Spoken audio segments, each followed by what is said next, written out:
Je voudrais remercier le journal toulousain et son équipe parce qu'ils nous ont fait ce mois-ci, cette semaine, pardon, un article de toute une page, en mettant à l'honneur bien sûr notre invitée, Christine, mais également les collègues. Alors Christine est née d'une famille pied noir, venue d'Oran en 1962.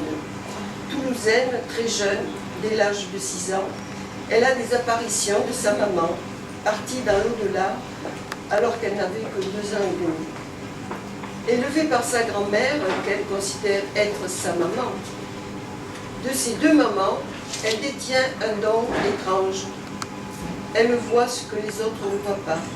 Sa sœur notamment, qu'elle interdit, ne voit rien. Au fond, Christine Tercier, depuis sa petite enfance, a des relations... Il y a un échange véritable avec son fils qui se fait d'une manière tout à fait naturelle et qui quelque part permettrait aux profanes que nous sommes, parce que, enfin, que je suis au moins, de comprendre quel est son métier.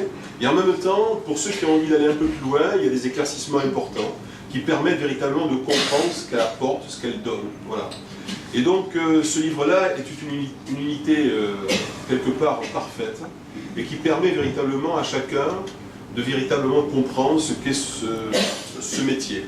Ce métier pour moi est un métier de l'âme.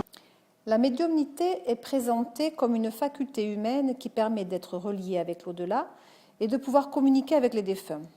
Pour moi, c'est aussi et surtout un beau voyage jusqu'au bout de l'amour. Seul l'amour rend les humains vivants et les accompagne par-delà les frontières de la vie comme de la mort. Oui, être médium, c'est avant toute chose aimer l'autre. C'est en permanence avoir envie de l'écouter, de le comprendre pour mieux l'aider ensuite, mieux le guider, pour lui permettre de retrouver cet amour, le sourire et la joie. Avec Médium Voyage au bout de l'amour, j'aimerais partager avec les lecteurs de mes livres les moments forts de ma profession, les consultations les plus touchantes, les plus troublantes. Mais j'espère également au plus profond de moi sécher les larmes des orphelins, des veufs et veuves, des parents ayant perdu un enfant. Leur rappeler que les séparations avec nos êtres chers sont temporaires et non éternelles.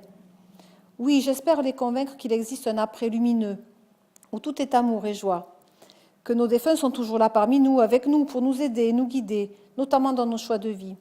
Ce livre, comme les précédents, se veut être une lueur d'espoir dans un océan de larmes et de souffrances. Alors, êtes-vous prêt à faire page après page ce beau voyage avec moi? Prêt à vous laisser porter par toutes ces histoires de vie que vous avez eu la générosité de me faire vivre? Merci à vous tous de votre confiance et de votre présence.